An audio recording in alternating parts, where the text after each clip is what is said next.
त्याचे वडील त्या वडिलाचं लक्ष गेलं आपल्या लेकराकडे. ते वडील जवळ आले आणि त्या लेकराला विचारू लागले, अरे बाळा काय? त्या बाळानं खाली हात करून अंगुली निर्देश केला. त्या खाली बस राहिलेल्या बाळाकडं मला खेळायला जायचं. ते अज्ञान आहे, त्याला काय कळतं, अजान आहे ते. पण त्याने हट्ट घेतला की मला त्या बालकाला बघायला जायचंय, त्याच्याबरोबर खेळायचंय. बापानं त्याचे दोन हात पकडले आणि 11 प्रस विहिरीमध्ये असं खाली झोकलं त्याला, असं म्हणजे सोडलं नाही. घाबरू नका. त्याची पत्नी आली आणि पत्नीनं आपल्या मालकाला बोलायला सुरू केलं. पत्नी म्हणते, अहो तुम्हाला कळतंय का, आपलं एकुलतं एक लेकरू आहे आणि त्याला तुम्ही विहिरीत टाकता. मालकानं सांगितलं, तू शांत बस, मी याला टाकून देतो. मुलगा हसत होता, म्हणत होता सोडा. बाप म्हणत होता मी तुला सोडणार आहे. आणि पत्नी मोठ्या मोठ्यानं आरडत होती की तुम्ही आपल्या लेकराला विहिरीत टाकता. यातून तुम्हाला काय कळलं?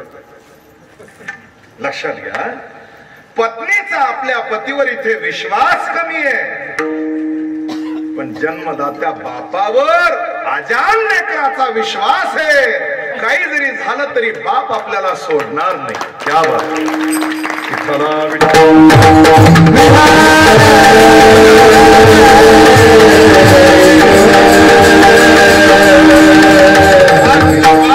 महत्वाचा असतो म्हणून विश्वास येते करी स्वामीवरी सकळ भोगिता होय त्यांचे. किंवा याच्याही पुढे एक प्रमाण सांगितलेलं आहे,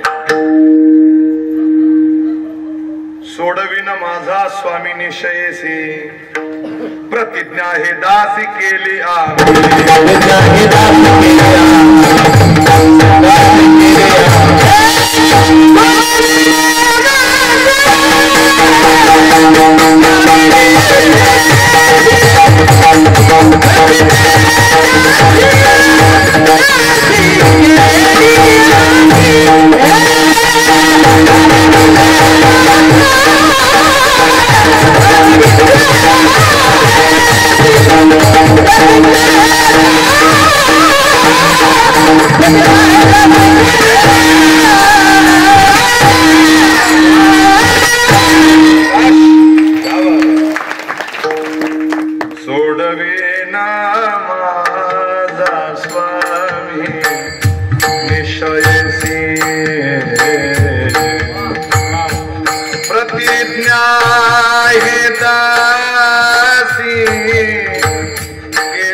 विश्वास आणि प्रतिज्ञा एवढी घट्ट पाहिजे.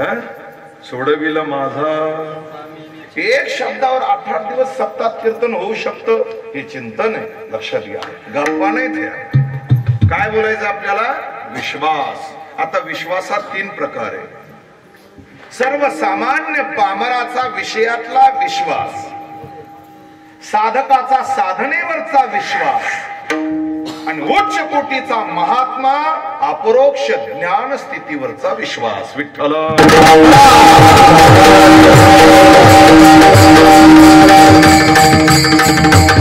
बघा, मैत्री असू द्या, विश्वास असेल तर मैत्री.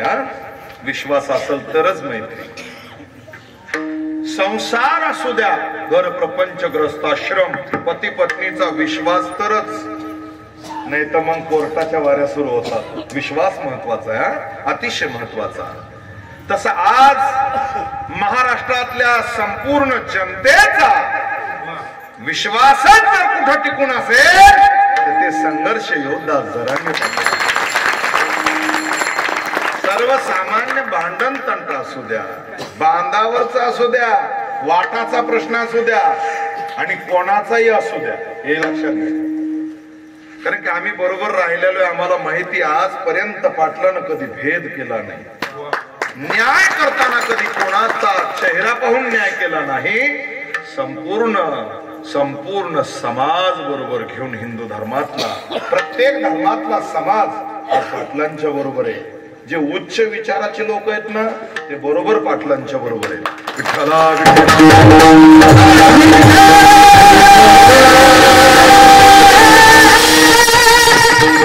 न्यायाचं सिंहासन आपल्याला भेटलेलं आहे. लक्षात घ्या.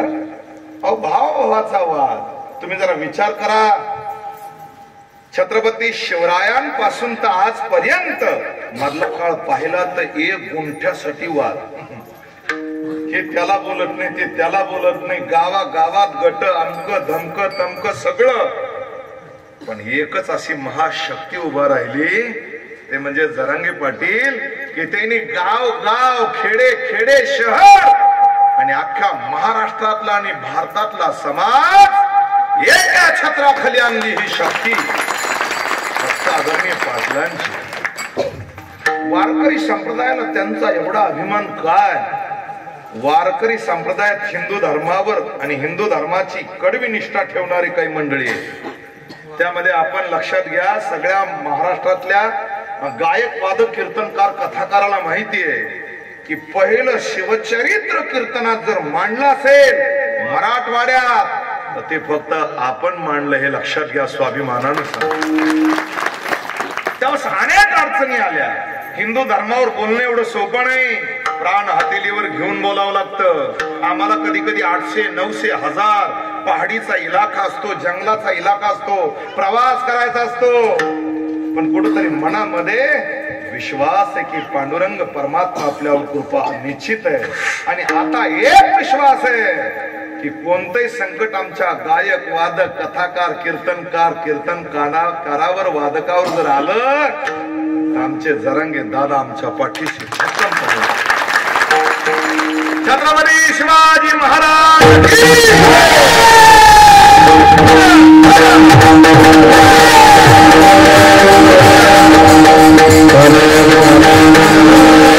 विश्वासावर किती बोलता येईल. आता मी तुम्हाला भक्तीचं लक्षण सांगतो.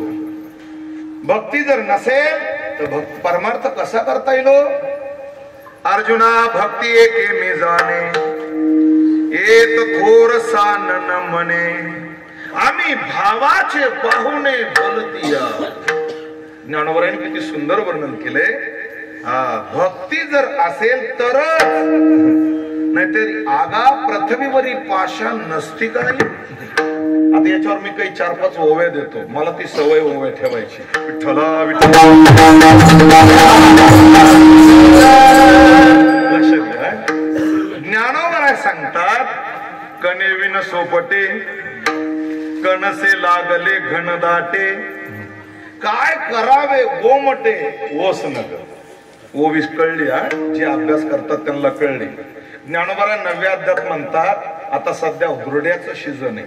हुरडा माहिती ना आपल्याला. हुरडा पार्टीकडे नका जाऊ, हुरडा खा. म्हणजे शेतकरी पूर्वीचा काळ आपला जो गोदावरीचा पट्टा होता ना सगळा शाळू ज्वारीचा होता. आता ऊसाचा म्हणावं लागेल. बाकी आपलं सगळ्याचा. म्हणून अगदी 12 पायाचा मळा, मग त्याच्यावर अगदी ती गवताची गादी. काय शेतकऱ्याचं वैभव. खिलारी बैलाची जोड आंब्याखाली बांधलेली, हुरडा अगदी असणारा सुंदर आणि तोंडाला पाणी सुटून देऊ नका. मग पाहुणे खोबऱ्याची चटणी, शेंगदाण्याची चटणी, अगदी गुळ वा, त्याच्यात दही जमला आता. आणि मग ती आरती खोदलेली, त्याच्यात अगदी गौऱ्याचा हार तयार. आणि पाहुणे म्हणतात अहो हार तयार झाला कणसाना. 10 एकर ज्वारीचा प्लॉट होता. कणस आकारानं मोठे पडलेले होते पाडक ज्वारी असली तर. आपण शेतकरी सगळे. शेतकरी ज्वारीच्या कणसाची शोध घेत होता तर 10 एकर ज्वारीच्या कणसाला एकाही कणसाला एकही कण नाही. ते कसे येत सगळे सॉफ्ट आलेले होते. तुम्हाला सॉफ्ट आलेले नाही करायचे लवकर.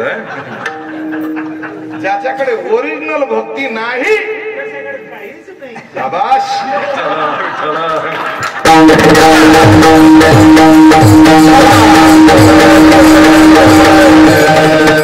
नुसता भक्तीचा आव आणायचा. मग काय पूर्वी रायरन कमी होते का?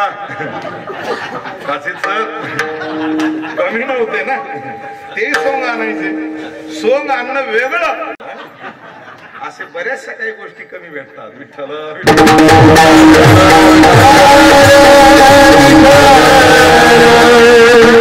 ग्रामीण भाषेतलं उदाहरण दिलंय. ज्वारीचं कणीस आकारानं मोठा असेल पोटऱ्याच्या बाहेर निघालेलं, पण त्यात जर कण नसतील, दाणे नसतील, तर त्या कणसाचा काय उपयोग आहे? ते सोपटलेले. ज्ञानोबरांनी त्याच्या पुढचं उदाहरण दिलंय. रुपे वैसा माझा की अथिलेपणे गाजा, एक भाव नाही माझा तरी ते पल्ला. रूपानं अति सुंदर आहे. हातामध्ये अंगठा घातलेल्या, गळ्यात लॉकेट आहे, पूजा करण्यासाठी कद नेसलेला आहे. भस्माचे पट्टे जिथं गरज नाही तिथं सुद्धा वळलेले आहेत. कारण की भस्म आणि गंध लावण्याच्या ज्या जागा दैविक आहेत त्याची सुद्धा माहिती पाहिजे. लक्षात घ्या. भस्मदंड सगळ्या गोष्टी आहेत, पण अंतकरणामध्ये प्रभूविषयी जर भाव नसेल तर त्याच्या गोऱ्या गोमट्यापणाचा काय उपयोग आहे? विठ्ठला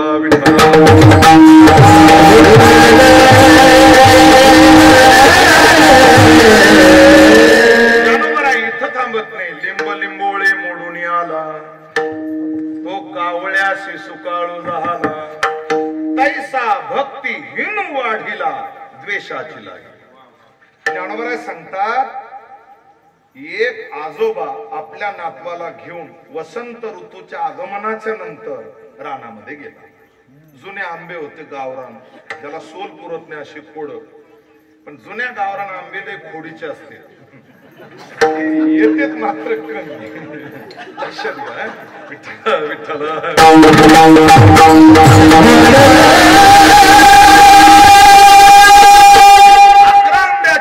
आणि त्याचबरोबर 11 लिंबाचे झाड. लिंब नाही कळले का? लिंब म्हणजे पिळून खायचे नाही, लिंबुळ्या देणारे लिंब. लिंबाचे झाड त्याच आकाराचे. नातवानं विचारलं, बाबा हे झाड आंब्याचं. अरे गोड आहे, आमच्या पंजोबानं लावलेलं आहे, इतका स्वादिष्ट आंबा आहे. बाबा. आणि मग ते नातू हुशार होतं, शिकलेलं होतं. आताचे लेकर लय हुशार चाप्टर आहेत. त्यानं बोलायला सुरू केलं, का आजोबा एवढा मोठाले आंबे तुम्ही लावले किंवा तुमच्या आजोबानं पंजोबानं लावले, एका आंब्याला फक्त 25च कैऱ्या आहेत. काय म्हणतात ते? एका आंब्याला 25 कैऱ्या. मोहर आल्यावर अनेक वादळं येऊन ज्या निष्ठून पडत पडत पडत पडत ज्या निष्ठावाने त्याच आंब्याला राहतात. हे कीर्तन समजून घेण्यासाठी सुद्धा फार फार आपल्याला लक्ष द्यावं लागेल. विठ्ठला विठ्ठला.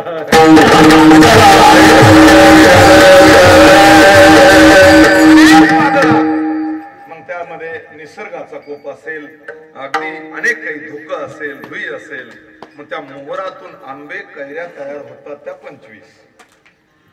पण ते नातू म्हणत एका बाजूनं 11 लिंबाचे झाड आहे, एका बाजूनं 11 आंब्याचे झाड आहे. एका आंब्याला 11च कैऱ्या आलेल्या. मग तिकडं जर पाहिलं 25 कैऱ्या आलेल्या, इकडं जर पाहिलं तर त्या डाहाळी नाही कळणार, फाटी तुटूस तर लिंबुळ्या आल्या.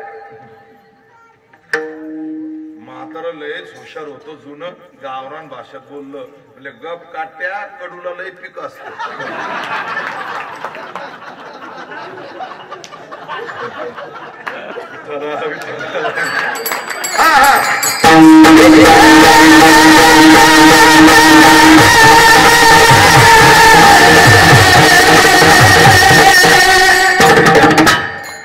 त्याच्यापासून काहीच होत नाही. हो लक्षात आलंय तुमच्या, कडूला पीक असत.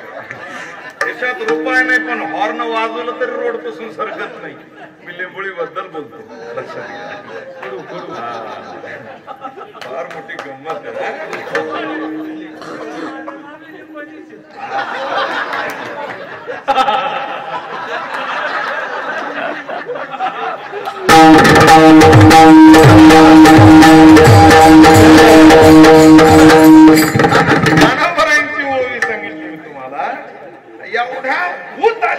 लिंबोळ्याचा काय उपयोग आहे? जावाई आल्याच्या नंतर का त्या लिंबोळ्याचा रस होणार आहे? एखाद्या महात्म्याला लिंबोळी देता येईल? बरं, लिंबोळीत किती साखर टाकली तर ती गोड होईल? ती बोलून चालून कडूच लिंबोळी आहे ना. लक्षात आले ना तुमच्या? आता थोडं आमचं नाही म्हणजे सेंटर खराब करून आले. विठ्ठल विठ्ठल.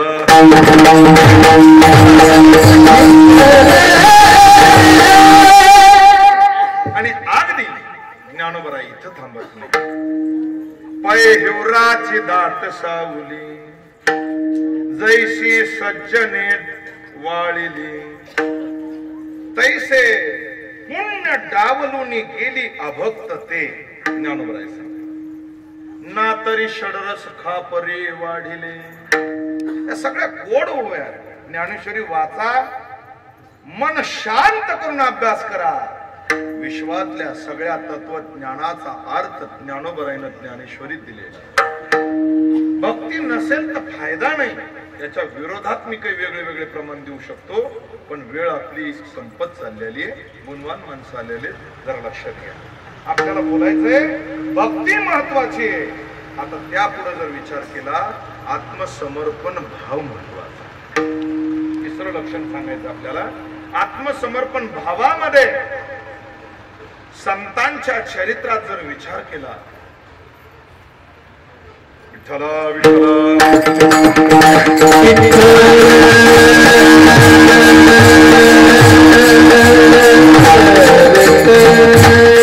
साधकाची दशा आहे आत्मसमर्पण भाव. एक दिवस द्वारिकेमध्ये भगवान कृष्ण परमात्म्याचं पोट दुखू लागलं. सगळ्याला चरित्र माहिती आहे. आपल्याला सांप्रदायिक पद्धतही त्याला धक्का लागू द्यायचा नाही. आणि कृष्ण परमात्मा गडबड गडबड गडबड लोळू लागले. खरं पाहिलं तर हा अभिनय होता देवाचा. सगळेजण जमा झाले तिथे. दारुक, उद्धव, अक्रूरजी, बलिराम दादा, रुक्मिणी, जामवंती, 16,108 पत्नी, दासदासी सगळे जमा झाले. प्रभू काय झाले? का म्हणून तुमची तब्येत बिघडली? त्यावेळेस प्रभूनं सांगितलं, आता माझं काही खरं नाही. हे खरं होतं का? हेही खरं नव्हतं. आता माझं काही खरं नाही. जरा पटकन वैद्य बोलवलं. त्याच्याही डोक्याच्या बाहेरचा विषय होता तो. तेवढ्यात महर्षी नारद तिथं आले. हा दृष्टांत सांगायला अर्धा तास जाईल, मी थोडक्यात सांगतो. आणि नारदजी विचारू लागले, देवा तुमच्या नामस्मरणानं अनेकाचे महारोग भवरोग जातात आणि नेमकं तुम्हाला कसला त्रास व्हायला लागला? नारदा, माझ्या आजारावर फक्त एकच उपचार आहे, एकच इलाज आहे. संतांच्या पायाखालची चरण रज धुळी माती मला आणून द्या. ती माती खाल्ली की माझं पोट राहत. काय कमाल आहे. म्हणजे नाक दाबिलं. देवईची रज चरणीची माती,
देवईची रज चरणीची माती,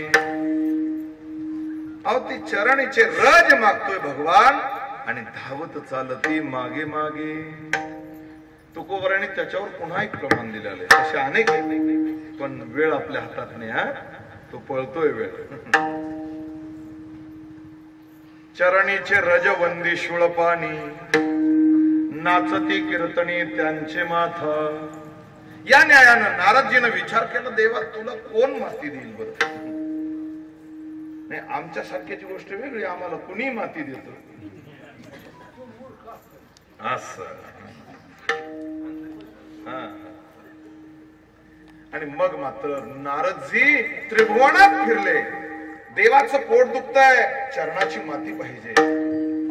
आपल्या पायाखालची माती देवाला खाण्यासाठी कोणी देईल का? देईल तर तो नरकात जाईल. एवढं सोपं नाही, ते कठीण आहे. आपले इष्ट, आपले प्रभू, आणि त्यांना आपल्या चरणाची माती द्यायला कोण संत रिकाम आहे हो? त्रिभुवनात फिरले नारदजी. आणि मग मात्र नारदाला एक आठवण झाली की मी एकदा गोपीला भेटलो होतो, म्हणजे वृंदावनात. गोकुळामध्ये नारदजी आले आणि सगळ्याला विचारू लागले, राधा कुठे? कहा गई है राधा? आणि राधा वृंदावनात भगवान कृष्ण परमात्म्याच्या ध्यानामध्ये तल्लीन बसल्या. राधा आणि भगवान हे भिन्न नाहीये. म्हणून आज योगी वृंदावनात फक्त राधेच भजन करतात. आजचे भागवतकार फक्त राधेच भजन करतात, कथा सांगत नाही. म्हणजे एवढं भजनातला आनंद आहे. लक्षात घ्या, राधे राधे जमला. आणि महर्षी नारद आले, राधे काय इथं बसलीस? तुझे प्रभू कृष्ण परमात्मा त्यांचा प्राण जाऊ पाहतोय, त्यांना त्रास होतोय, आजार झालाय.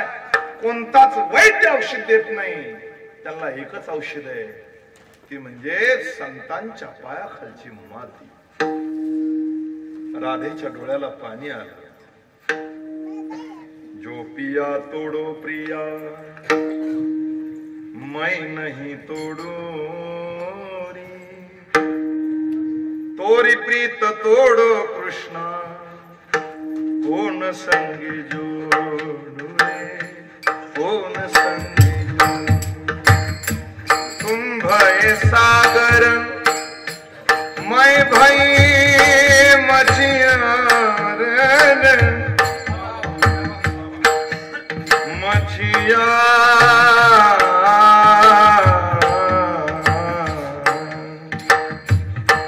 तुम भय मोती, मैं भई धागा. तुम भय सरोवर, मैं भई मछिया. राधा स्वतः बोलते. किती गोड आहे राधा राणीचं चरित्र आहे. आणि आपल्याला वेळेअभावी मोजकं सांगायचंय. राधेनं विचार केला नाही, राधेनं हात जोडले, डोळ्यावरती अश्रुधारा होत्या. माझ्या प्रभूचं दुखतंय, एक क्षणभरही त्याच्यात विरह सहन होईना. नारदा, मी तर संत नाहीये, पण माझ्या पायाखालच्या मातीनं माझ्या प्रभूचं पोट राहत असेल तर मी कोटी जन्म नरकात जायला तयार आहे. वा राधे, याचं नाव आहे आत्मसमर्पण भाव. आपल्या सख्याला, आपल्या प्रियकराला, आपल्या इष्ट देवाला, आपल्या सद्गुरूला आणि आपल्या संघर्ष योद्ध्याला. जर आपल्या शरीराचा, आपल्या जीवनाचा, आपल्या प्रत्येक क्षणाचा, आपल्या धनाचा जर समाजासाठी उपयोग होत असेल तर आम्ही द्यायला तयार आहोत. कीर्तन कळून घ्या. आपला भाग आणि आपल्या इथं जमलेले श्रोते अत्यंत मर्मज्ञ आहेत. मी काय बोलतोय, त्याचा आशय काय, अगदी समजून घ्या. विठ्ठला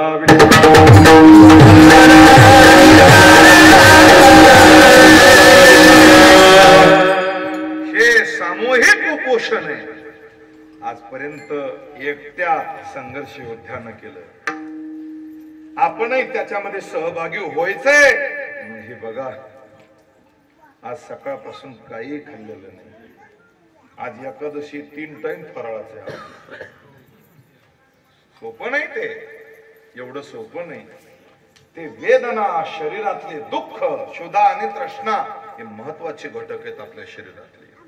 आणि हे कोणा करताय तर समाजाकरताय. समाज यावत चंद्र सूर्य आहे. जरा हे वाक्य ऐका. समाज यावत चंद्र सूर्य आहे तोपर्यंत संघर्ष योद्धा जरांगे पाटलांची स्मरण कधी विसरणार नाही, कधीच विसरणार नाही. आता निष्ठेवर मला एकच दृष्टांत द्यायचा आहे, तो शिवचरित्रातला. एकदा गोड भजन करा. विठोबा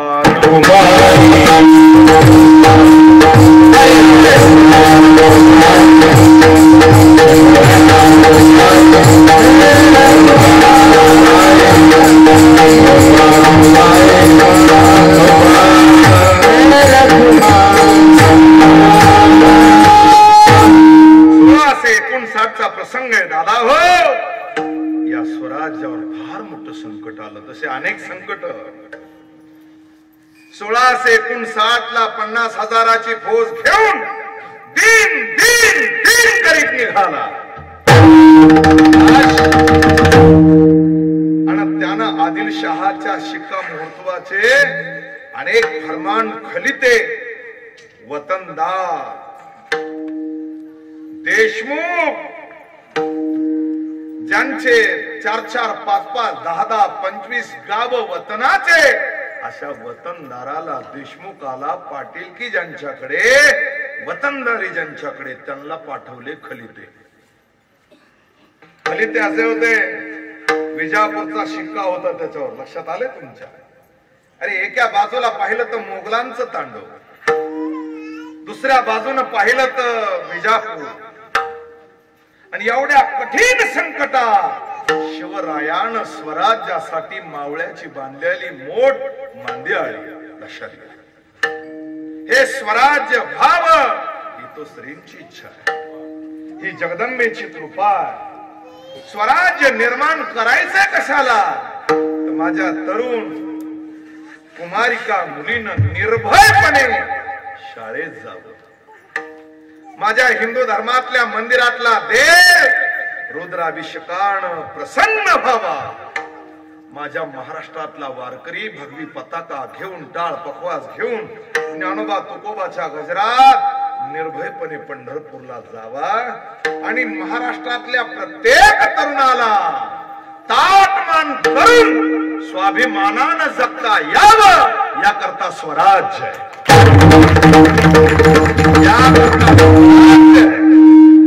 आणि स्वराज्यामध्ये छत्रपती शिवरायांचं योगदान. अब्दुल अफजल खान निघाला, त्यानं अनेकाला फरमान पाठवले. मी सगळं चरित्र सांगणार नाही, फक्त निष्ठेपर्यंत जाणार. फरमान असे होते, तातडीचे होते.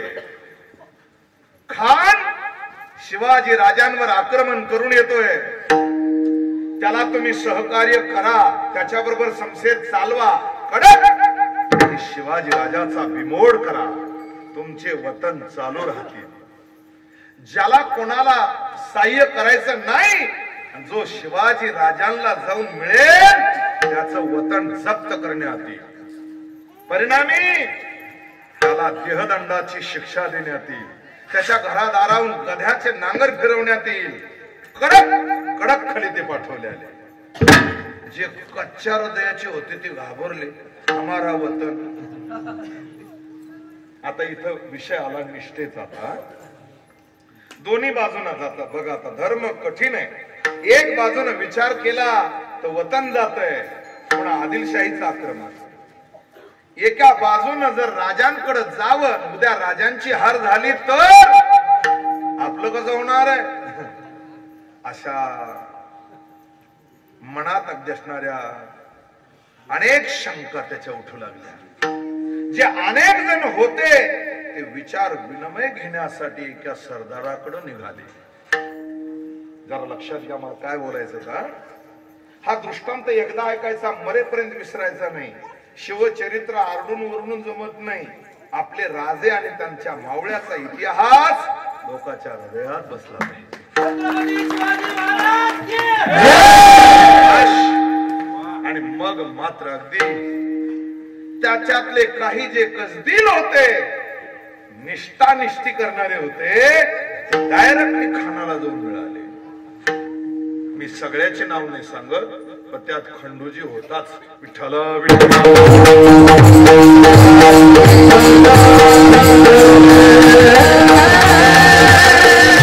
बाकाय प्रसंग, बाकाय आपल्या राजांवर हे संकट आलंय म्हणून हिरडस, मावळ खोऱ्यातले मावळे वतनदार, देशमुख, बांदल हे सगळे जावळीच्या खोऱ्याकडे निघाले. जावळीच्या घनदाट जंगलामध्ये, कोयना कृष्णेच्या काठावर, निबिड जंगलात एका दर्यामध्ये बसलेलं छोटस गाव. त्या गावाचं नाव आहे कारी. त्या कारी गावात आले. चिरबंदी वाडा होता. वाड्याच्या समोर 12,000 घोडदळ, घोडे फुरफुरत होते. त्यांच्या टापाच्या निनादानं जावळी खोर निनादून गेलेलं. रात्र चढत होती. रात्रीचे 12, 12:30 वाजले आणि अजून सरदार आले नाही. हे सरदार म्हणजे कोण सांगतो जरा. 35 वर्ष फर्जन शहाजीराजे भोसले यांचे अंगरक्षक, बॉडीगार्ड म्हणून ज्यांनी निष्ठेनं सेवा केली, ते कारीचे वतनदार, जे शमशेर बहादर होते. एका एका युद्धामध्ये ज्यांनी स्वतःच्या शमशिरीनं आणि मनगटीच्या ताकदीनं 1,000 हशम कापला. वय होतं 65 वर्षाचं, पण अजून कुठं मूर्ती झुकलेली नव्हती. तुंबाड मिशा होत्या. लोक म्हणतात लिंबू बसत, फेका लिंबू. सफरचंद बसत होता, पेरू बसत होता अशा मिशा. मला कौतुक वाटतं महाराष्ट्रातल्या तरुणाचं. सध्या मागचा काळ असा होता, खरडून काढल्या जात होत्या. लक्षात आलं का? पण आज आमचा तरुण एक तर शिवरायांसारखी दाढी ठेवू लागला आणि भरभर मिशा ठेवू लागला. हीच खरी महाराष्ट्राची ओळख आहे. लक्षात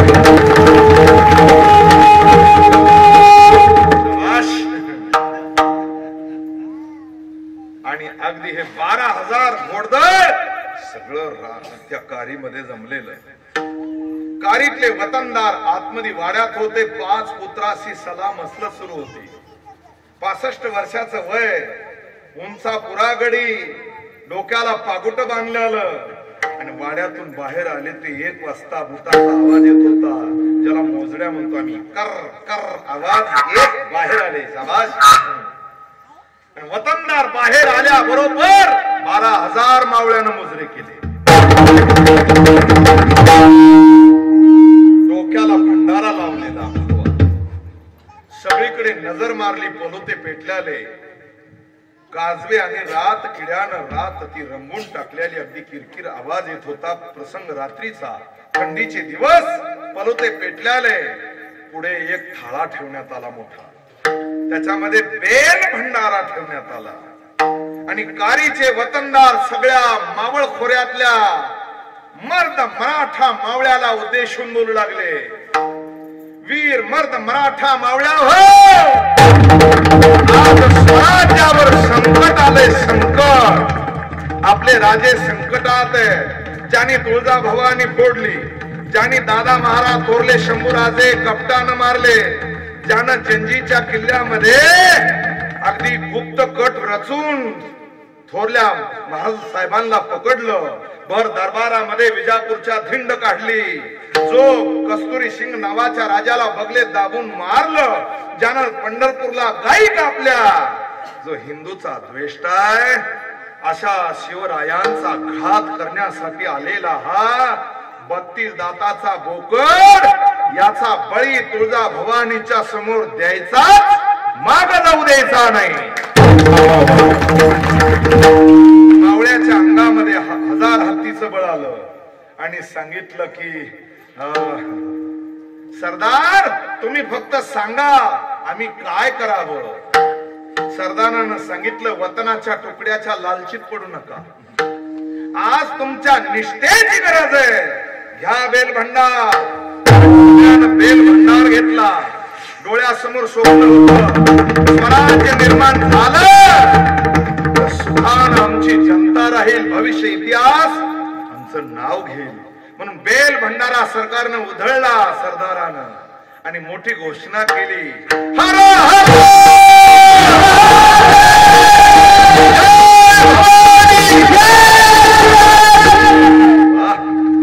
आणि मग त्या सरदारानं बेल भंडारा उचलला. त्यांचे 5 पुत्र, मनगटा सोन्याचं कडण काय रुबाबदार गडी, आणि त्यांनी सांगितलं, मावळ्या हो, आज मी शपथ घातो, या पुढे लढे तर स्वराज्यासाठी आणि माझा प्राणही बहाल करेल तर छत्रपती शिवरायांसाठी. पुन्हा मावळे गरजले, तुम्ही गरजलेच पाहिजे. हर हर हर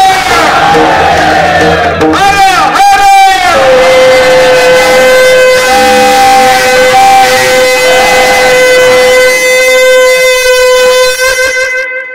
कारी गाव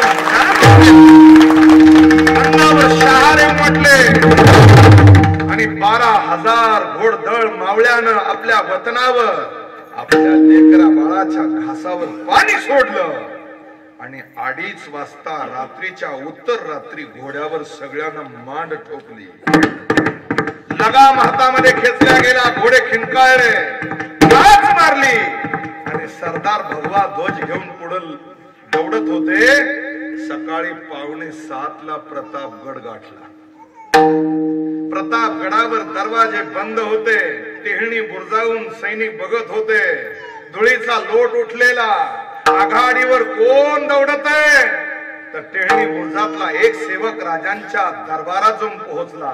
राजे दरबारात नाहीयेत, राजे होते केदारेश्वराच्या मंदिरात, एक एक बेलपत्र शिवपिंडीवर अर्पण करीत होते.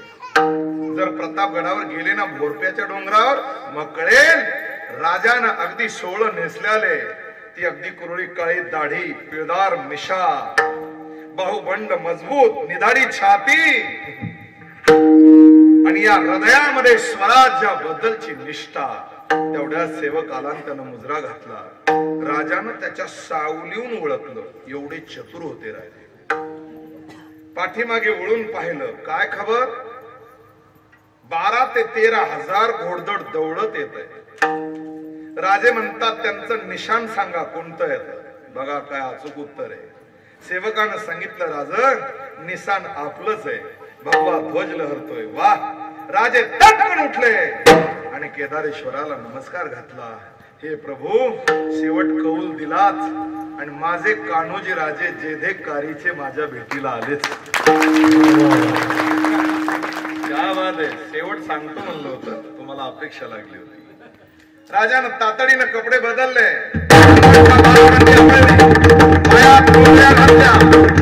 समसेल कमरेला बिछवा टेकणाऱ्या सेल्यामध्ये बसवला. राजानं कवड्याची माळ गळ्यामध्ये घातली. राजे निघाले आपल्या कान्होजी काकाला भेटायला. 3 दरवाजे, मेन मुख्य दरवाजे वर राज दरबारात जाण्यासाठी. आता तिथं पडझड झाली, पण डायरेक्टली खालच्या गेटवर मेन दरवाजावर राजे आले. काय राजांची बुद्धी आणि शिल्पकला होती. जर शत्रू चालून आला ना हत्ती जर आणला तर हत्तीला सुद्धा वळता नाही आलं पाहिजे. काय राजांचं टेक्निकल होतं, काय बुद्धी होती. राजे मेन गेटवर आले, दरवाजा उघडण्यात आला. तुतार्याचा ललकार होऊ लागला, वाजू लागले, नगारा झडू लागला आणि कान्होजी काका जेधे पायऱ्या चढत होते. राजे आपल्या पायातल्या मोजड्या काढून खाली उतरले आणि दोघांची एकामेकाला नजरेला नजर झाली. संकटात जो कामाला येतो त्याच्यासारखा मित्र या विश्वात दुसरा कोण. म्हणून मित्र कसा असावा, गारव्यासारखा असावा, लय बर्फासारखा नसावा. विठ्ठला विठ्ठला विठ्ठला.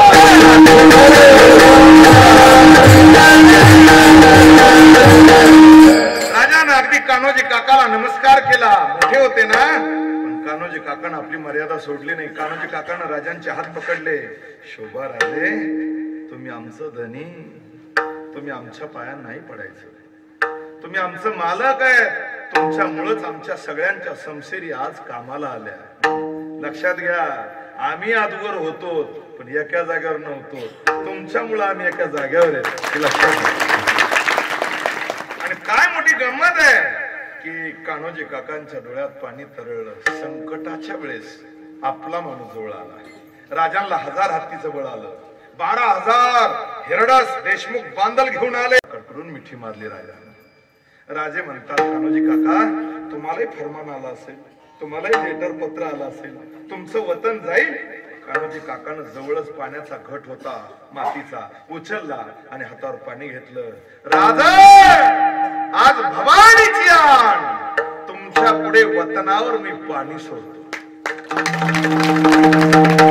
आम्हाला तुमच्या पुढे वतन काही कामाचं नाही, पद काही कामाचं नाही, आम्हाला फक्त तुम्ही पाहिजे. आजपासून हे 5 पुत्र, 12,000 घोडदळ आणि मी स्वतः शिवरायांच्या चरणी माझी कायम निष्ठा राहील. वा कान्होजी काका, धन्य आहात तुम्ही आणि धन्य आहे तुमची निष्ठा. यामुळे तुकोबरायला म्हणावंच लागलं, क्षेत्र कोणतंही असू द्या, निष्ठावंत भाव. स्वधर्म भक्ताचा, मग भक्ताचा स्वधर्म म्हणजे निष्ठा आणि निर्धार हेच खरं वर्म. तर मग त्यानं कसं राहायला पाहिजे, तर त्याचा अभंगाचं दुसरं चरण आहे.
निष्काम. आता जरा बघा, निष्काम उपासना, कसलीच अपेक्षा नाही. निश्चळ चारित्र्यावर कुठे शिंतोडा नाही. भक्ताचं लक्षण सांगतो, बारकाईनं अभ्यास करा.